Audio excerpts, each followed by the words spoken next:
She was humiliated on her wedding day and fled to her aunt's small town. But her aunt didn't let her stay at her house.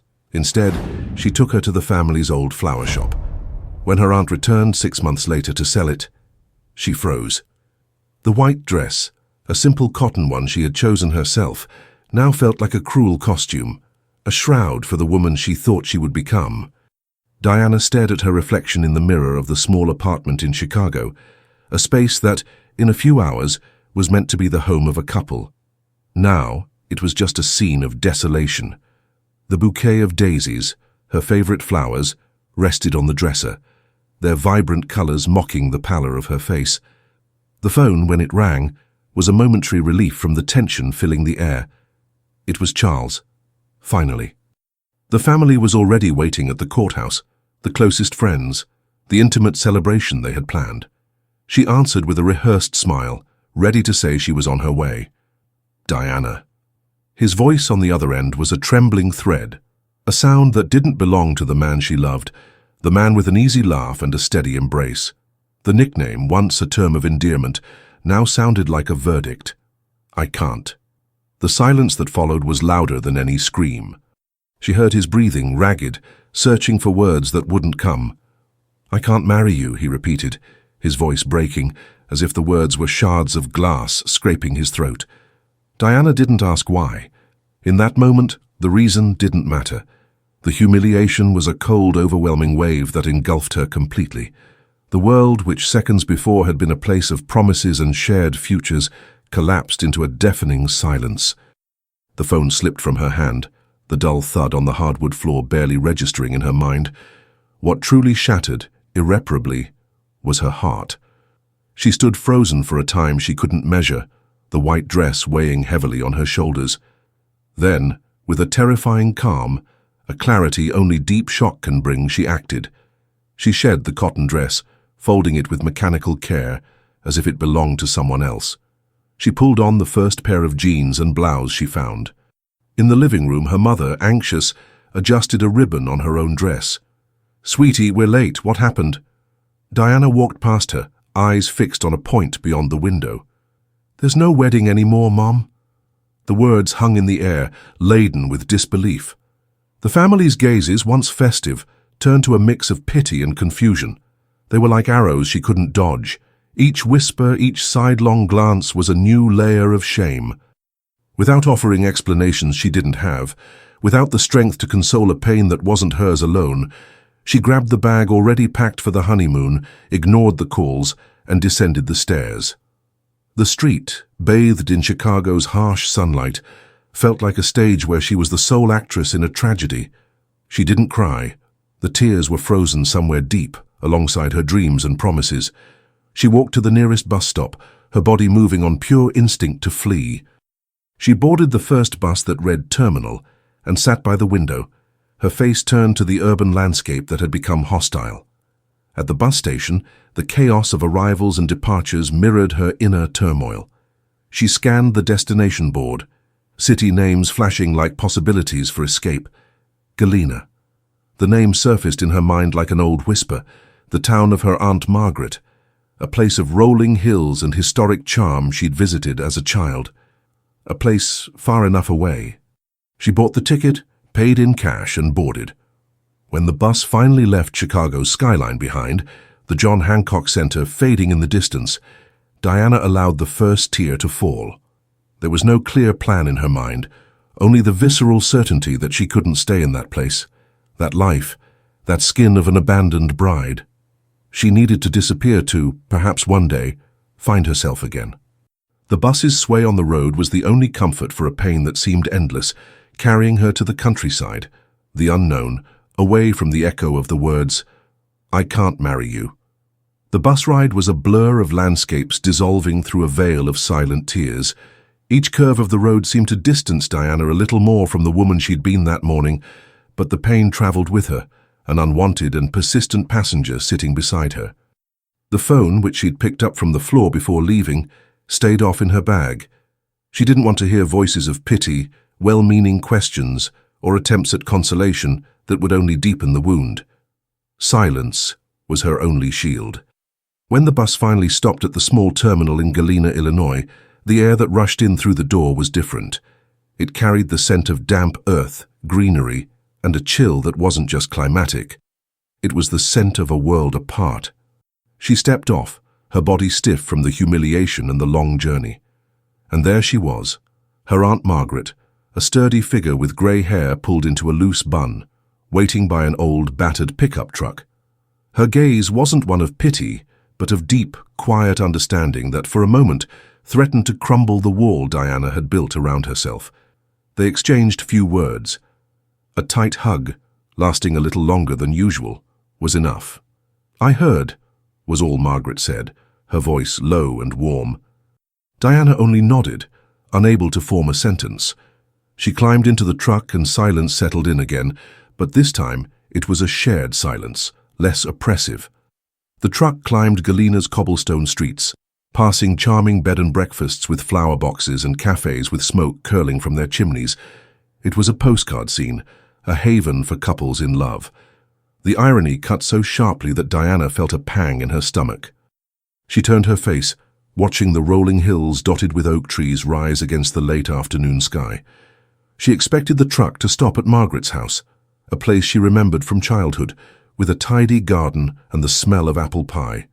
But Margaret kept driving, taking a quieter side road until she stopped in front of a building that seemed frozen in time. It was a rustic two-story structure of wood and brick, nearly swallowed by ivy climbing the walls and curling around the windows. A faded wooden sign hung crookedly above the front door. The letters were almost illegible, but Diana made them out. Bloom and Root. The old family flower shop, her grandmother's business, closed for years since her passing. Diana looked at her aunt, confusion etched on her face. "Aunt Margaret, why are we here? Aren't we going to your house?" Margaret turned off the engine and faced her, her gaze firm but overflowing with a love that needed no embellishment. "You need quiet, honey, real quiet. At my house within an hour the neighbors would be knocking with casseroles and 1,000 questions about the runaway bride. They mean well, but that's not what you need right now." She paused, nodding toward the dormant building. "This place has a soul. Your grandmother's soul, your soul. I think it can help you bloom again. My house is too noisy for your pain." The logic was jarring, almost brutal, but carried a wisdom Diana couldn't argue with. She stepped out of the truck and followed her aunt, who pulled a set of old keys from her pocket. The door creaked open, revealing the dim interior. A heavy, complex scent enveloped her, a mix of damp earth, dried leaves, dust, and the ghost of 1,000 flowers that had once lived there. It was the smell of abandonment, but also of deep roots. The space was vast, wooden counters covered in a thin layer of dust, shelves filled with empty clay pots, some stacked, others toppled. Rusty gardening tools hung from hooks on the walls. Across the floor, dried petals and brittle leaves formed a fragile carpet. In the back, a wooden staircase led to the upper floor, where a small living space waited. "There's water, electricity, and a shower that works. The fridge is old but keeps things cold. I left some groceries in the kitchen," Margaret said, her voice echoing in the emptiness. "It's not a mansion, but it's a harbor." Diana walked slowly through the shop, her fingers brushing the dusty surface of a counter. She looked at her hands, her nails still manicured for the wedding, a detail so trivial now. Here, amid invisible thorns and dormant roots, she felt the first glimmer of something that wasn't humiliation or despair. It was an emptiness, a vast, frightening emptiness, but one that, for the first time, seemed to have a shape, a place to be contained. She turned to her aunt, her eyes welling up. "Thank you." Margaret gave a sad, loving smile. "You don't need to thank me for giving you a place to break in peace. Cry what you need to cry. Scream at the walls if you have to. They won't judge. I'll be back tomorrow." And with that, she left, closing the door and leaving Diana alone with the ghosts and possibilities of the place. Night fell over Galena, and inside the old flower shop, the darkness was almost total. Diana didn't bother searching for the light switches. She climbed the creaking stairs and found the small bedroom upstairs. A bed with clean sheets, a gesture of care from her aunt, awaited. She didn't change clothes. She just lay down, her exhausted body finally giving in. And there, in the heart of bloom and root, embraced by the scent of earth and oblivion, Diana let herself crumble. The sobs came, raw and wrenching, the sound of a heart breaking in a place where only the silent walls could hear. It was here, among thorns and roots, that she would begin to die so that one day she could be reborn. The first days were a plunge into the abyss. Diana woke with the weight of reality crushing her chest, a sharp physical pain that left her breathless. The sun slipped through the dusty window slats, but it brought no warmth, only the cruel reminder of a new day she didn't want to face. The grief for the future stolen from her was a wild animal inside her, clawing, biting, demanding to be felt in its entirety. She let it consume her. There were days she didn't leave the bed, her body curled into a fetal position, as if trying to return to a time before the pain, a time when Charles meant love, not betrayal. Her Aunt Margaret came every day, promptly at noon. She didn't force conversation or ask questions. She simply left a bag with fresh bread, local cheese and fruit on the doorstep, knocked twice and left. It was a silent ritual, an anchor keeping Diana from getting lost completely in the darkness. Margaret's presence was a constant reminder that, even at rock bottom, she wasn't entirely alone. Hunger was inconsistent. Sometimes anger drove her to the kitchen, where she tore into the bread with blind fury, as if she could chew and swallow her own anguish. Other times, sadness robbed her of appetite, and the food Margaret left went untouched. The upstairs, her makeshift home, became a cell. The downstairs, the flower shop, was a mausoleum she avoided, its smell of earth and decay, too much like a mirror of her inner state. It was on a grey afternoon, perhaps a week after her arrival, that something shifted. The pain was still there, a constant companion, but a new sensation began to bubble beneath the surface. A deep restlessness, a boredom that urged her to move. The self-imposed confinement was starting to suffocate her as much as her grief. She descended the creaking stairs, her heart still heavy, and stopped in the middle of the shop. Dust danced in the few rays of light that pierced the grimy windows. The chaos was absolute. Broken pots, scattered soil, rusty tools. It was a perfect image of her inner life, and for some reason it provoked her.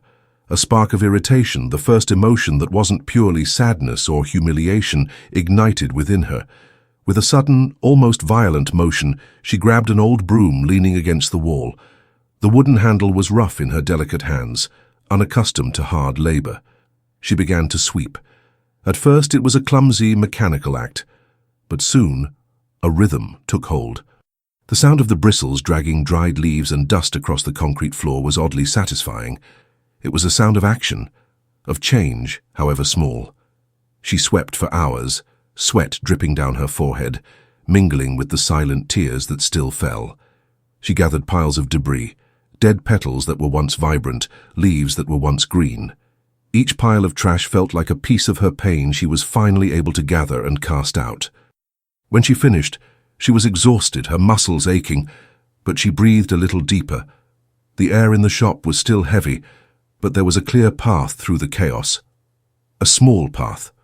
The next day, she woke with a purpose. She went downstairs and began cleaning the pots, one by one. There were dozens, maybe hundreds. She plunged her hands into cold water, scrubbing hardened soil, removing cobwebs and the remnants of dead roots. The contact with the earth, even old and lifeless, was primal, grounding. Her nails, once perfectly manicured for a wedding that never happened, were now dirty and chipped, and that brought a strange sense of freedom. She was no longer the bride. She was just a woman with dirt-stained hands. While cleaning, she found a forgotten lavender plant in a corner. It was almost entirely dried out, its branches grey and brittle, the flowers faded and scentless. Her first instinct was to throw it away with the rest of the debris, but something stopped her. She touched one of the fragile branches and, to her surprise, felt a slight flexibility near the base. There was a trace of life there, a stubborn refusal to die completely. With a care she didn't know she possessed, she carried the pot to the only working faucet in the shop. She gave it a little water without much hope. She placed it in the brightest spot she could find. Near a window she wiped clean with her sleeve. It was a small, almost irrational gesture. But in that withered lavender, she saw a reflection of herself, abandoned, forgotten, seemingly dead inside. And by watering it, she felt as if she were offering herself a drop of hope. Maybe, just maybe, there was still beauty to be reclaimed. The days that followed gained a new routine. Clean, organize, restore. She sanded the wooden counters, revealing the beautiful grain beneath layers of dirt and neglect. She sorted the pots by size and material. She cleaned the tools, one by one, scraping off rust with steel wool until the metal gleamed again. The work was grueling, physical, and it exhausted her body in a way that calmed her mind. At night, she no longer collapsed from sadness but from an honest fatigue, the kind that comes from building something, however small. The flower shop slowly began to breathe again, and Diana, without realizing it, did too. The silence of the place was no longer frightening. It became a companion, a space where she could hear her own thoughts without the noise of the outside world. The work with her hands, the focus on tangible tasks began to heal what was broken inside her. She didn't think of Charles all the time. There were moments, long stretches of the day, when her mind was occupied only with the texture of soil, the shape of a pot, the shine of a cleaned tool. One day Margaret arrived with her usual bag and found Diana in the middle of the shop, her face smudged with dust but her eyes shining with a new light. The space was unrecognizable, organized, clean, waiting. Margaret looked around, a slow smile spreading across her face. "I knew it," she said, her voice thick with emotion. "I knew this place was waiting for you, and you were waiting for it." Diana gave a tired but genuine smile. "There's still so much to do." "There always is," her aunt replied, "but you started. That's what matters." That night, as she looked at the lavender, Diana noticed something that made her heart leap. A tiny green sprout was emerging from one of the grey branches. It was almost imperceptible, a silent miracle happening in the corner of an abandoned flower shop. And for the first time in a long time, Diana didn't cry from pain. She cried from a new, fragile emotion she barely dared to name. It was proof that even what seems dead can, with care and time, find a way back to life. And if that small plant could, maybe she could too. The tiny green sprout on the lavender became the epicenter of Diana's new world. Every morning, before even washing her face, she went downstairs to check it, as if her own survival depended on that minuscule leaf. And in a way it did.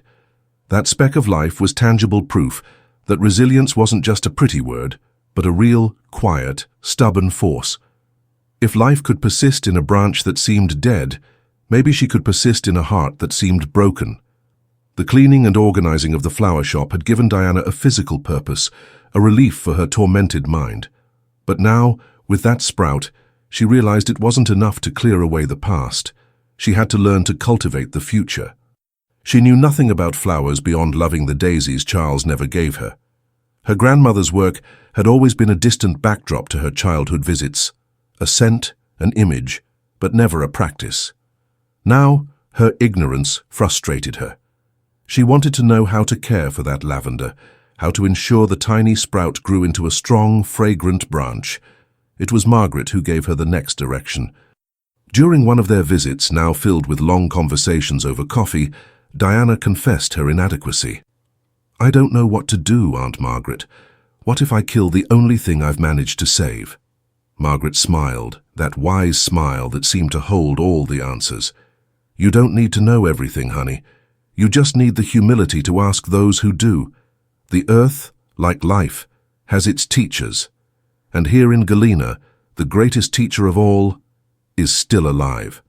"Who?" Diana asked, curiosity outweighing her melancholy. "Miss Evelyn, the florist who taught your grandmother. She's the living memory of the flowers in these hills." The name sounded like a legend.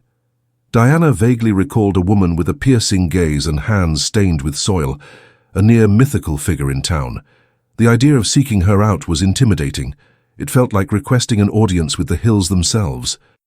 But the desire to learn to do right by that little lavender was stronger than her fear.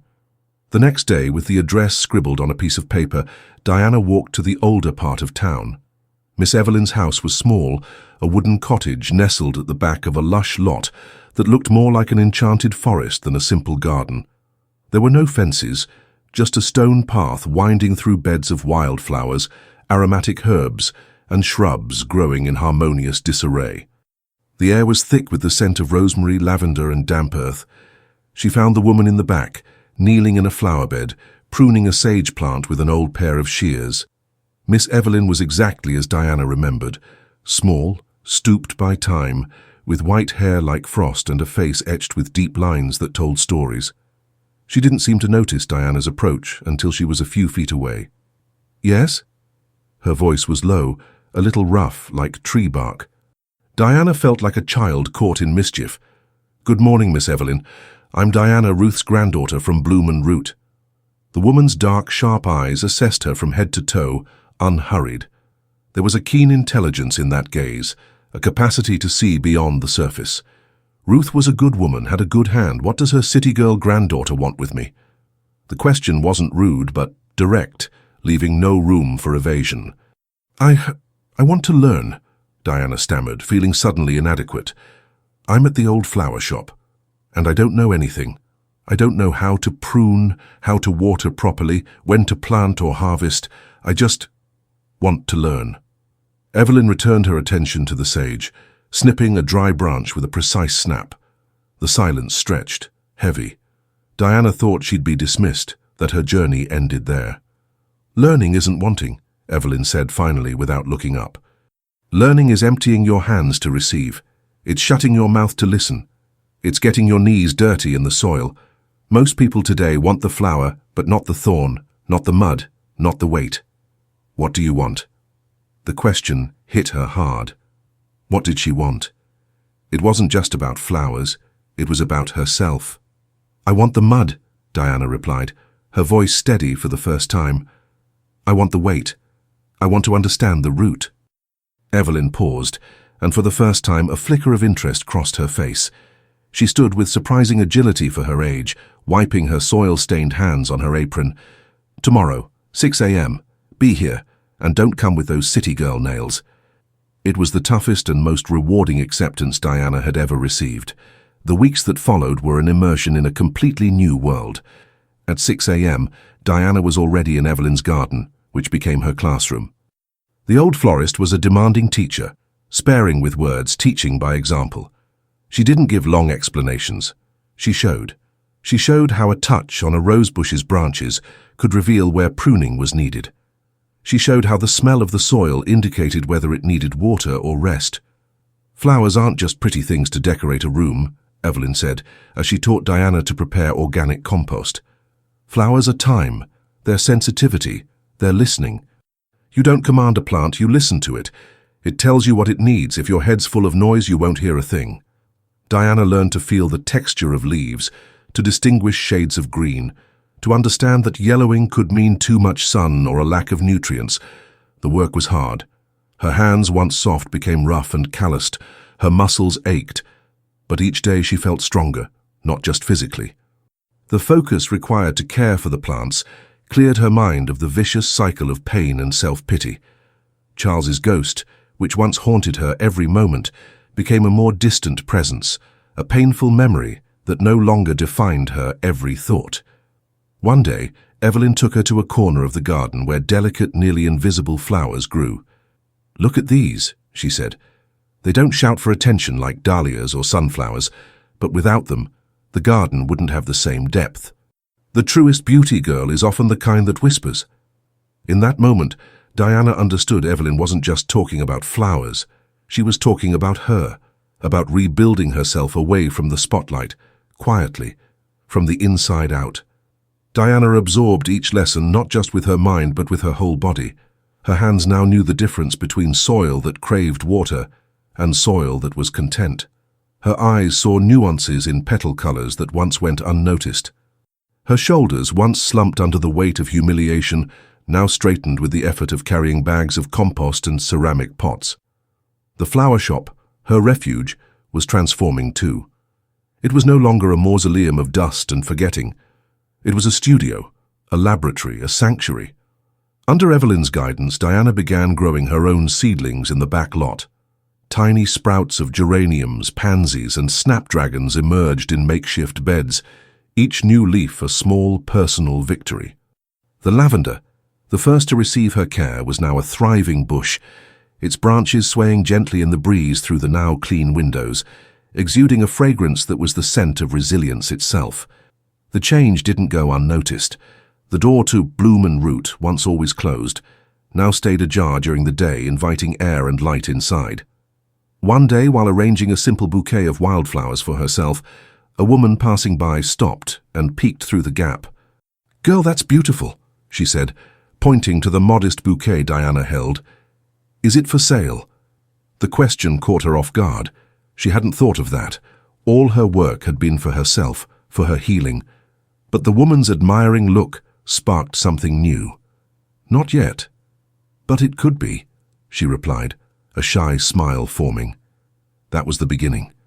The next day, on a whim, Diana placed 3 small pots of violets in a wooden crate on the sidewalk in front of the shop. She didn't set a price, just left them there as a gift. Within an hour, all 3 were gone, and in their place someone had left a few coins. The gesture emboldened her.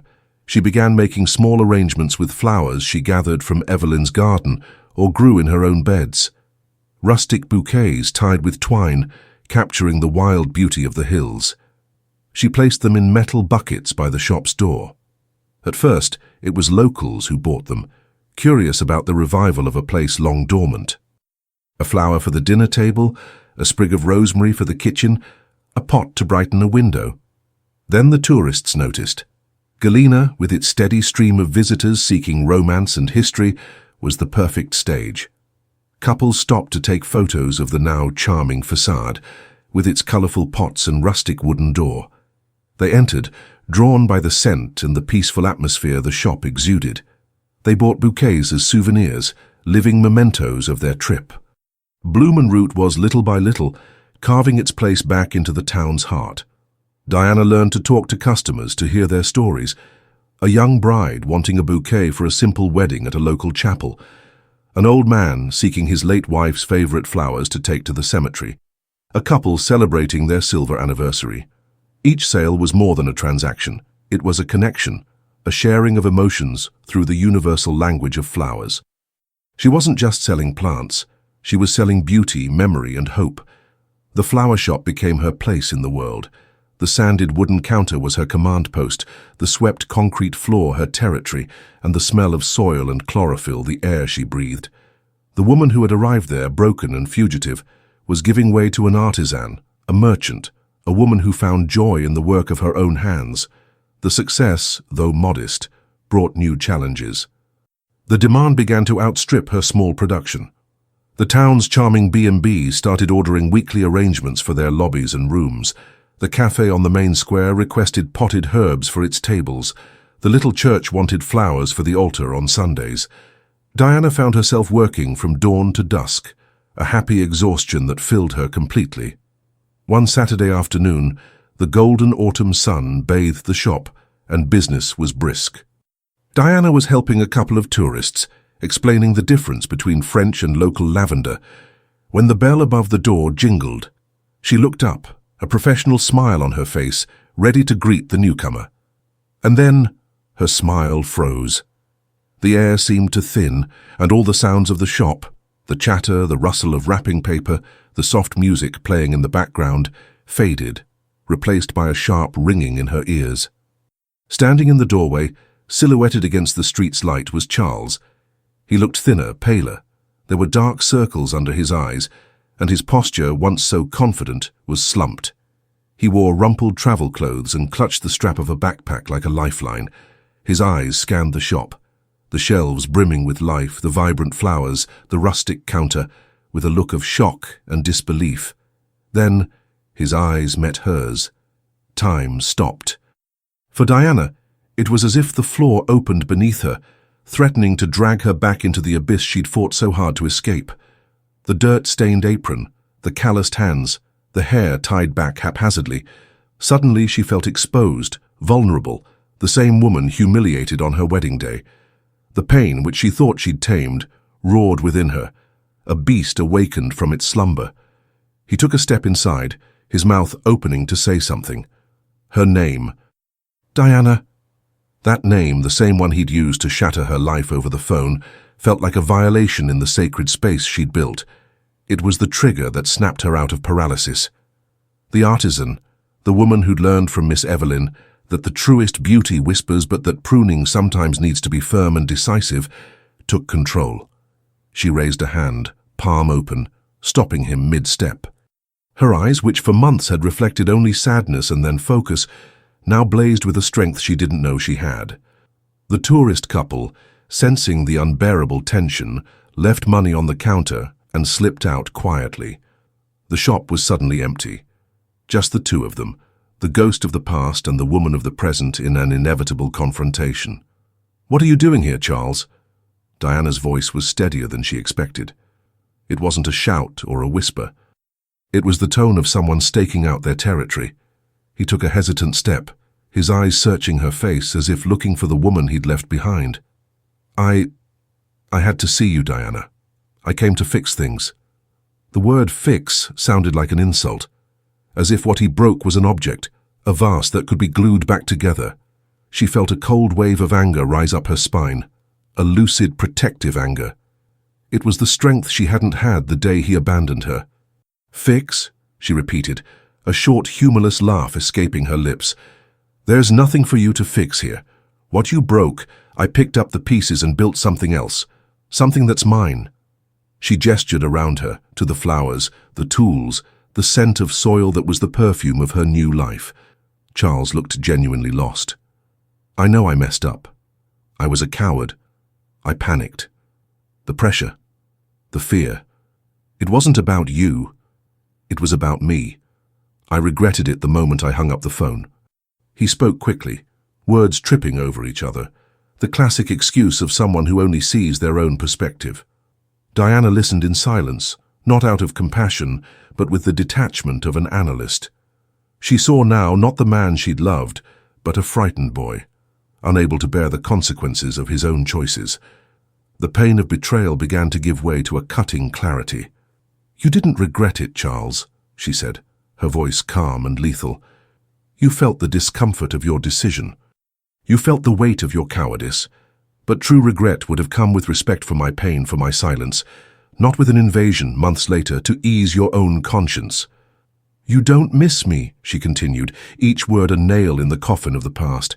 "You miss the woman who loved you unconditionally, who took care of you, who put you on a pedestal. You miss what you lost, the comfort my presence gave you. But me, this woman standing before you with hands dirty from soil and a heart mended by her own strength, you don't even know her." He stared at her, mouth agape, shocked by the woman confronting him. The docile, sweet Diana was gone.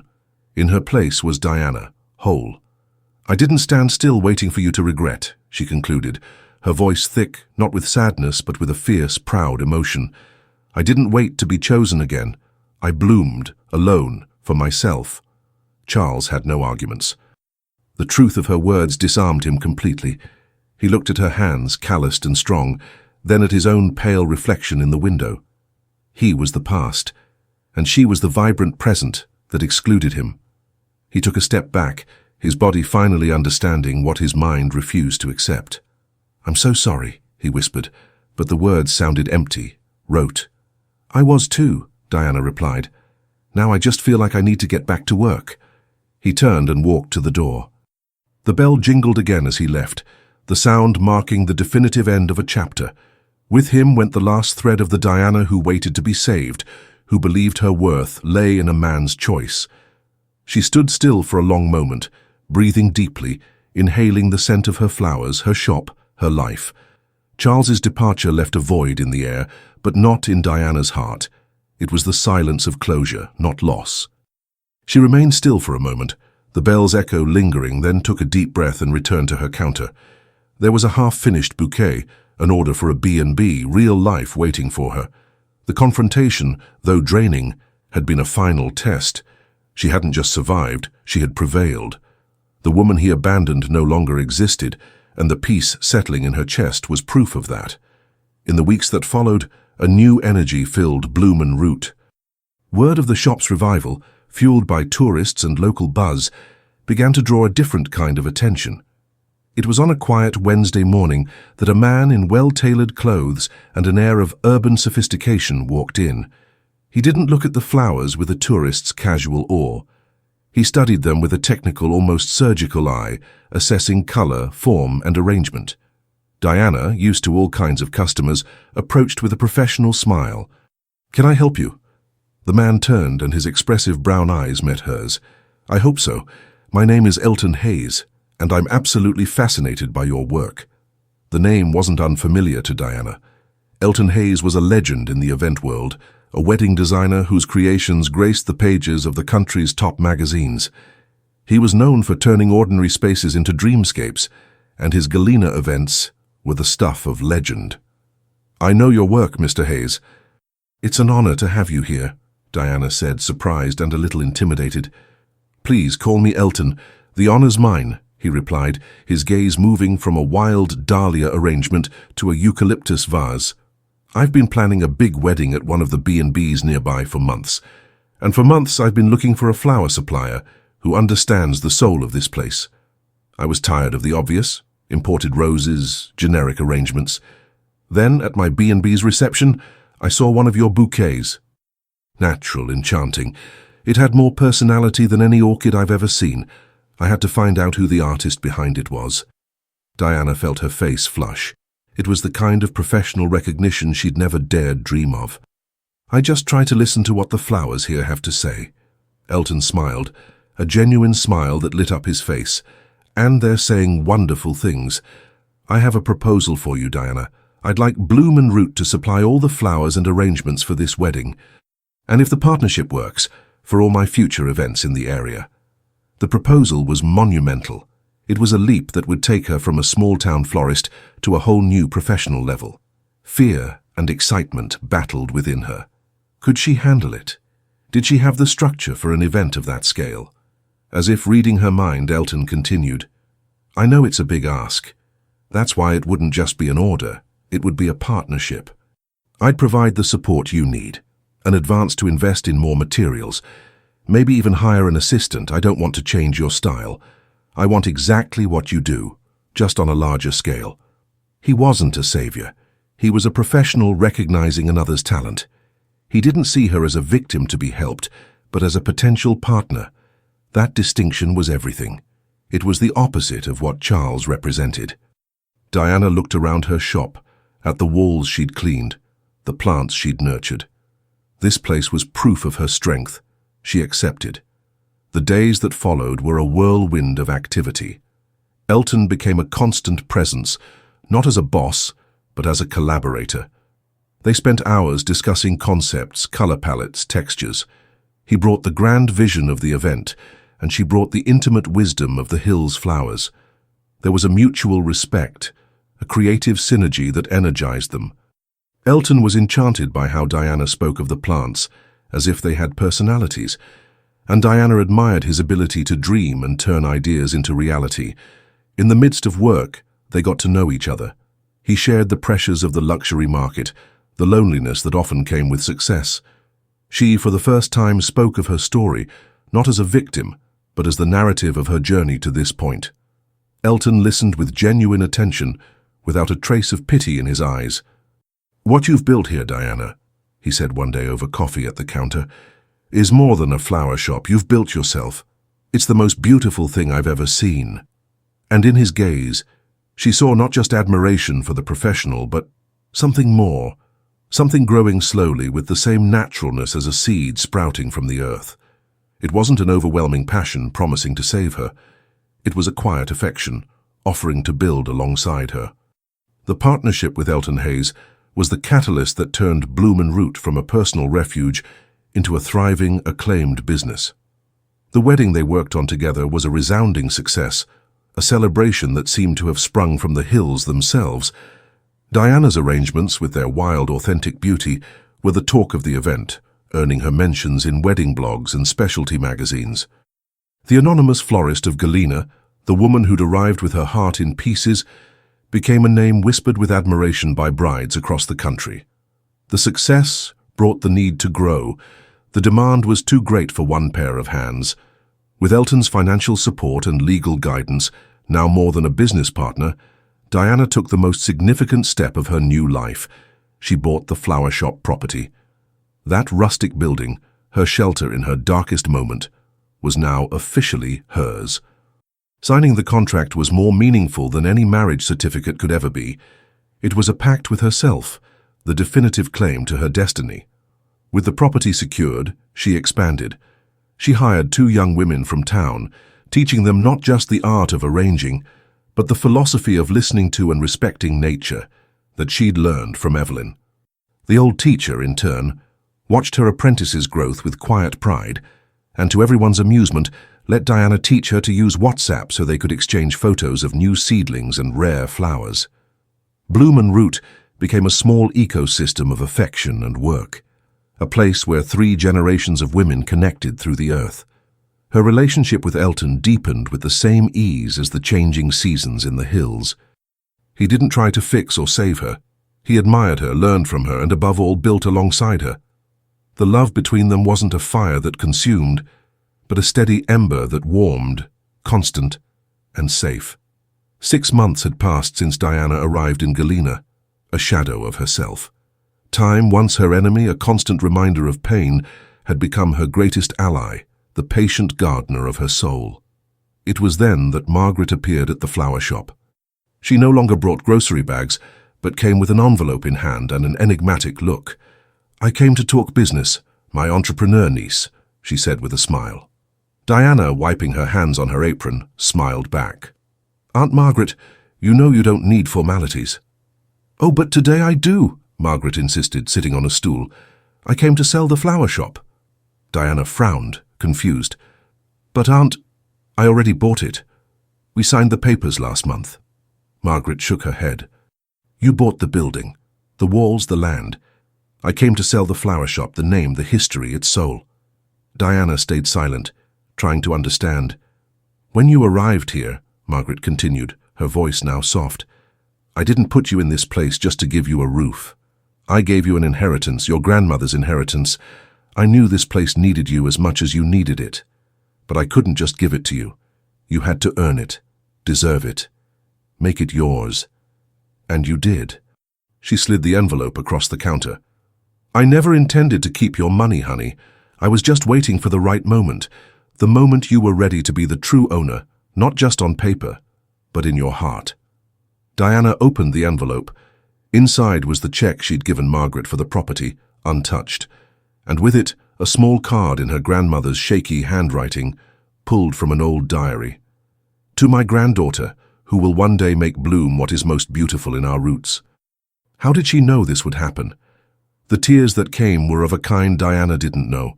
They were tears of gratitude, of belonging, of a happiness so deep it hurt. She looked at her aunt, the woman who, with her rustic wisdom and unconditional love, had given her the most valuable gift, the chance to find herself again. At that moment, the bell above the door jingled. It was Elton. He paused, sensing the emotional weight of the scene, but Margaret beckoned him with a gesture. "Come in, son. You arrived just in time for the celebration." Elton approached, his gaze moving from the check in Diana's hands to her tear-streaked face. He understood, without needing words. Later, as the sun began to set behind the hills, painting the sky with shades of orange and purple, Elton took Diana for a walk. They climbed a dirt road to a high point, a plot with a breathtaking view of the valley.